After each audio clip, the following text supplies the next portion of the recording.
కించపరుస్తూ దయానిధి మారన్ ఒక మంత్రిగా ఉంటూ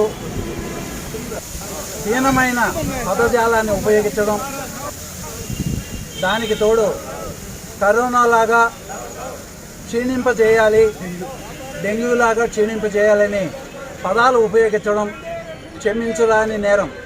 ముఖ్యంగా హిందూ బంధువుల నుండి, హిందూ ఓట్ల నుండి, సనాతన ధర్మ సారథుల నుంచి ఓట్లు వేసుకొని గెలిచి వ్యక్తి ఇలా కామెంట్ చేయడం ధర్మం కాదు.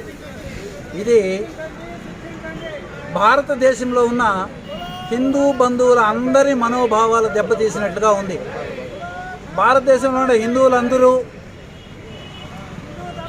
సనాతన ధర్మ సారథులు, గౌరవ మర్యాదలకు విలువలిచ్చి ఇలాంటి మాటల్ని చిన్నగా తీసుకుంటూ వాళ్ళని ఇబ్బంది పెట్టకూడదనే విధంగా గౌరవ మర్యాదలతో వదులుతున్నారు. కానీ చిన్న చిన్న చినుకులే వరదలై మహా ప్రళయాలు అవే అవకాశాలు ఎక్కువ ఉన్నాయి. హిందూ మనోభావాలు దెబ్బతింటే భారతదేశంలో ఉన్న ప్రతి ఒక్క సనాతన ధర్మం కలిగిన వాళ్ళు, హిందూ ధర్మం కలిగిన వాళ్ళు నీ అంతు చూస్తారు. వాళ్ళ మనోభావాలు దెబ్బతీయడం, నీ పతనానికి నువ్వే కారణం, నీ పతనాన్ని నువ్వే రాసుకున్నట్టు అవుతుంది. రెండోది, రాజకీయ వంశం నుంచి వచ్చిన నువ్వు ఇలాంటివి మాట్లాడకూడదు. అందరి మనోభావాలను కాపాడుతూ, గౌరవ మర్యాదను కాపాడుతూ, భారతదేశ గౌరవ మర్యాదను కాపాడుతూ ముందుకు పోవాల్సిన ధర్మం ఎంతైనా ఉంది. కానీ నీ యొక్క మనోభావాలు మంచిగా లేవు. మీ తాతగారు లంకకి వారధి లేదు, రాముడు కట్టలేదు అని చాలా హీనంగా, నీచంగా మాట్లాడాడు. అతనికి నాసా వాళ్ళు అక్కడ రాముడు వారధి కట్టినాడు, వారధి ఉంది, కావాలంటే ఆనవాళ్ళు చూడొచ్చు అని ప్రూవ్ చేసిన తర్వాత ఆయన నోరు మూసుకున్నాడు.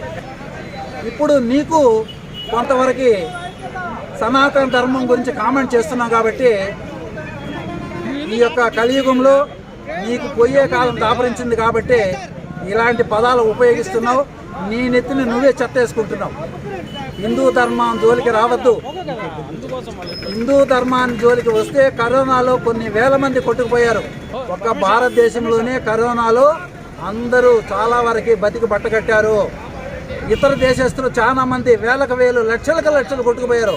అందులో నువ్వు ఒకడైపోతావు గ్యారంటీ.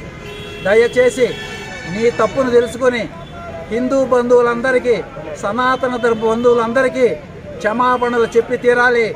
నువ్వు చెప్పని పక్షంలో ఈ యొక్క హిందూ బంధువులు, సనాతన ధర్మ ప్రేమికులు అందరూ ఉధృతంగా ఒకటికి ఇంతై ఒట్టుడు ఇంతై అంతాయి అయినట్టు నీ యొక్క పతనానికి మేము కారణం అవుతాం. అంతవరకు రానియకుండా నిన్ను నువ్వు కాపాడుకునే మార్గం ఒకటే ఉంది. సనాతన ధర్మానికి జరిగిన అన్యాయాన్ని, నువ్వు చెప్పిన పదాలని వెనక్కి తీసుకొని హిందువులందరికీ క్షమాపణలు బేషరతుగా చెప్పి తీరాలి. అంతేకాకుండా మీకు